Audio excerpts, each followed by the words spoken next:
नमस्कार दोस्तों। आज हम एक बहुत ही सीरियस और ग्लोबली इम्पैक्टफुल सिचुएशन के बारे में बात करेंगे। क्या होगा अगर इंडिया और अमेरिका के बीच वॉर हो जाए? जाहिर है यह सुनने में थोड़ा फनी लगता है। दोनों देशों के बीच स्ट्रॉन्ग डिप्लोमेटिक और इकोनॉमिक रिलेशनशिप्स हैं।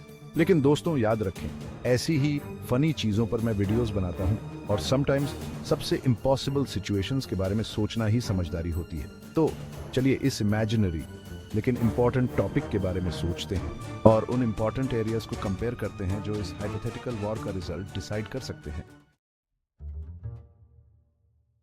सबसे पहले उस चीज के बारे में बात करते हैं जो किसी भी वॉर को अफेक्ट करती है, पैसा। डिफेंस बजट के मामले में अमेरिका इंडिया से बहुत आगे है। अमेरिका लगभग $800 बिलियन स्पेंड करता है, जबकि इंडिया सिर्फ $66 बिलियन के साथ बहुत पीछे है। अगर हम नंबर्स देखें तो अमेरिका का डिफेंस बजट इंडिया से लगभग 10 टाइम्स ज्यादा है। यह बहुत बड़ा डिफरेंस है और यह अमेरिका को एडवांस्ड वेपन्स, रिसर्च और मिलिट्री ट्रेनिंग में इन्वेस्ट करने की ज्यादा ताकत देता है। लेकिन दोस्तों, पैसा ही सब कुछ नहीं होता। हिस्ट्री में कई बार ऐसा हुआ है जब स्मॉल और लेस रिसोर्सेज वाली आर्मीज ने बड़ी और पावरफुल आर्मीज को हराया है। वियतनाम वॉर इसका एक एग्जाम्पल है, जहां कम संसाधनों वाले वियतनामीज सोल्जर्स ने अमेरिकन आर्मी को हरा दिया था। इंडिया के पास एक बड़ी और एक्सपीरियंस्ड आर्मी है और वह अपनी जरूरत के हिसाब से रिसोर्सेज यूज करने में माहिर है। इसके अलावा इंडिया की लोकेशन भी उसके लिए फायदेमंद है। ऊंचे माउंटेन्स और घने जंगल्स किसी भी एनिमी आर्मी के लिए बहुत बड़ी चुनौती है। तो भले ही अमेरिका डिफेंस बजट में इंडिया से आगे है, लेकिन यह कहना जल्दबाजी होगी कि अमेरिका किसी भी वॉर में जीत जाएगा।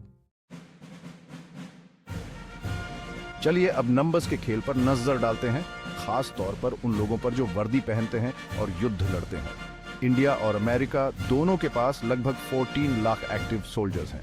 पहली नजर में यह एक इक्वल फाइट लग सकता है, लेकिन दोस्तों हमें क्वांटिटी से ज्यादा क्वालिटी पर ध्यान देना चाहिए।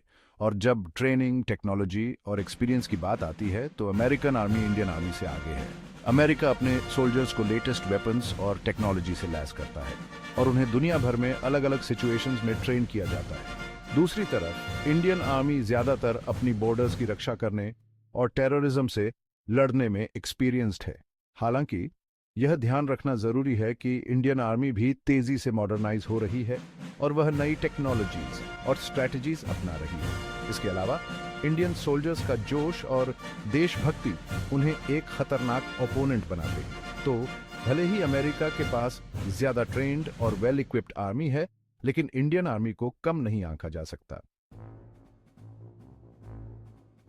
दोस्तों, अगर जमीन पर वॉर होता है तो आसमान में भी जंग होगी और एयर पावर के मामले में अमेरिका का पलड़ा भारी है। अमेरिकन एयरफोर्स के पास 13,000 से ज्यादा एयरक्राफ्ट्स हैं, जबकि इंडियन एयरफोर्स के पास सिर्फ 2,200 एयरक्राफ्ट्स हैं।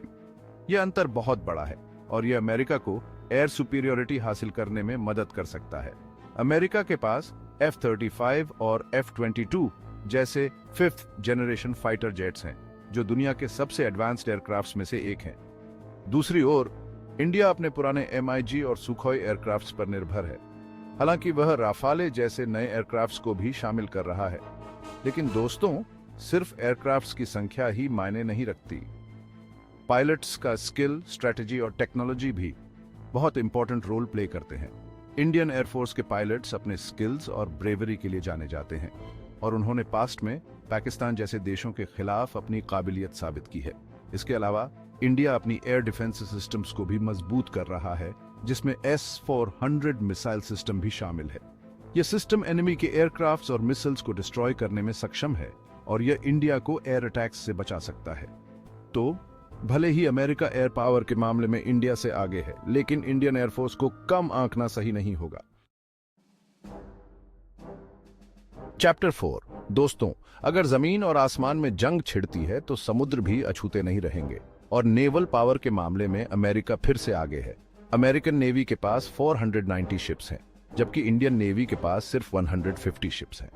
यह अंतर बहुत बड़ा है और यह अमेरिका को समुद्र में अपनी मर्जी चलाने की ताकत दे सकता है। अमेरिका के पास 11 एयरक्राफ्ट कैरियर्स हैं, जो दुनिया में सबसे ज्यादा है। ये शिप्स अमेरिका को दुनिया में कहीं भी एयर पावर दिखाने की ताकत देते हैं। दूसरी ओर इंडिया के पास सिर्फ 2 एयरक्राफ्ट कैरियर्स हैं, लेकिन दोस्तों सिर्फ शिप्स की संख्या ही मायने नहीं रखती।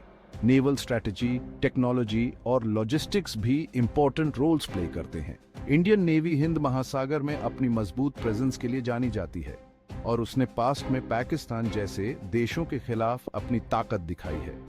इसके अलावा इंडिया अपनी सबमरीन पावर को भी मजबूत कर रहा है, जो एनिमी के शिप्स और सबमरीन्स के लिए एक बड़ा खतरा बन सकती है। इंडिया के पास न्यूक्लियर पावर्ड सबमरीन्स भी हैं, जो उसे दूसरे देशों से आगे रखते हैं। तो भले ही अमेरिका नेवल पावर के मामले में इंडिया से आगे है, लेकिन इंडियन नेवी को कम नहीं आंका जा सकता।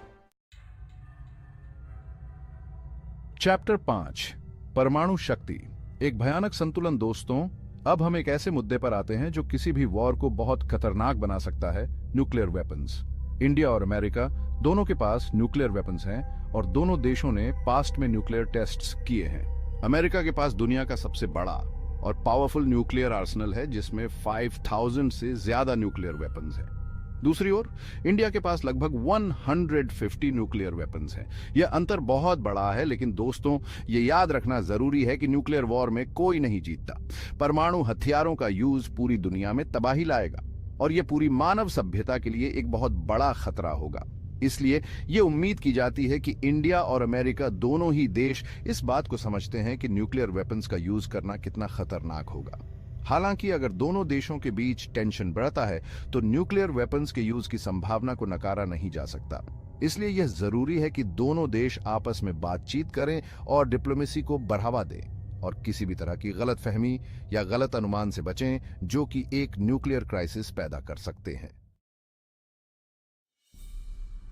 चैप्टर 6, तकनीकी और साइबर युद्ध, अदृश्य मोर्चे पर जंग। दोस्तों, आजकल युद्ध सिर्फ बंदूकों और टैंकों तक ही सीमित नहीं है। आज साइबर स्पेस एक नया बैटल ग्राउंड बन गया है, जहां देश अपने ओपोनेंट्स को नुकसान पहुंचाने, इंफॉर्मेशन चुराने और उनके सिस्टम्स को बिगाड़ने के लिए टेक्नोलॉजी का यूज करते हैं। इस मामले में अमेरिका को दुनिया में सबसे आगे माना जाता है। उसके पास advanced cyber weapons, powerful supercomputers और स्किल्ड हैकर्स हैं। अमेरिका ने पास्ट में ईरान और नॉर्थ कोरिया जैसे देशों के खिलाफ अपनी साइबर कैपेबिलिटीज का इस्तेमाल किया है।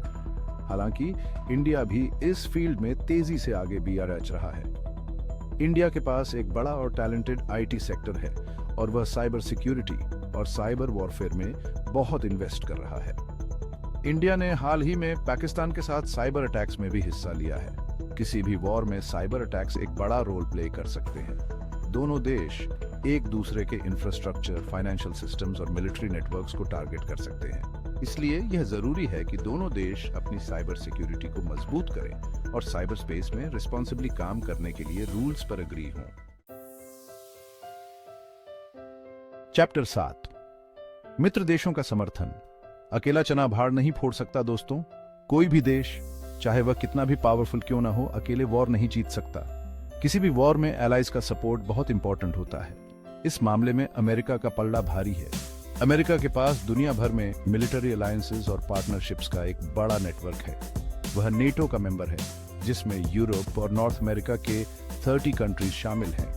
इसके अलावा अमेरिका के जापान, साउथ कोरिया और ऑस्ट्रेलिया जैसे देशों के साथ भी अच्छे मिलिट्री रिलेशनशिप्स हैं। दूसरी ओर इंडिया ज्यादातर किसी भी मिलिट्री अलायंस से दूर रहा है। हालांकि कुछ सालों में इंडिया ने अमेरिका, जापान और ऑस्ट्रेलिया जैसे देशों के साथ अपने सिक्योरिटी कोऑपरेशन को बढ़ाया है।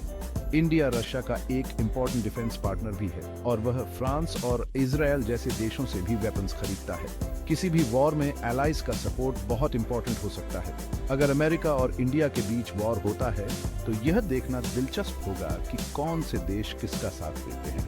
यह भी पॉसिबल है कि कुछ देश न्यूट्रल रहने का फैसला करें, जबकि दूसरे पीस एस्टैब्लिश करने के लिए मीडिएट करने की कोशिश करें। सूत्रों, युद्ध एक हार का सौदा। तो दोस्तों, जैसा कि हमने देखा, इंडिया और अमेरिका के बीच वॉर होना दोनों देशों और दुनिया के लिए बहुत बुरा होगा। इस तरह के वॉर के रिजल्ट्स बहुत खराब होंगे और यह मानव सभ्यता के लिए खतरा पैदा कर सकता है। इसलिए यह जरूरी है कि दोनों देश अपने मतभेदों को पीसफुली तरीके से सुलझाएं और बातचीत और डिप्लोमेसी के जरिए अपने रिश्तों को मजबूत करें। हमें याद रखना चाहिए कि वॉर कभी भी सोल्यूशन नहीं होता, बल्कि यह और ज्यादा प्रॉब्लम्स पैदा करता है। तो दोस्तों, अगर आपको यह कंपैरिजन पसंद आई हो तो हमारे चैनल को सब्सक्राइब करें और बेल आइकॉन दबाएं। ताकि आपको हर नई वीडियो की नोटिफिकेशन मिले।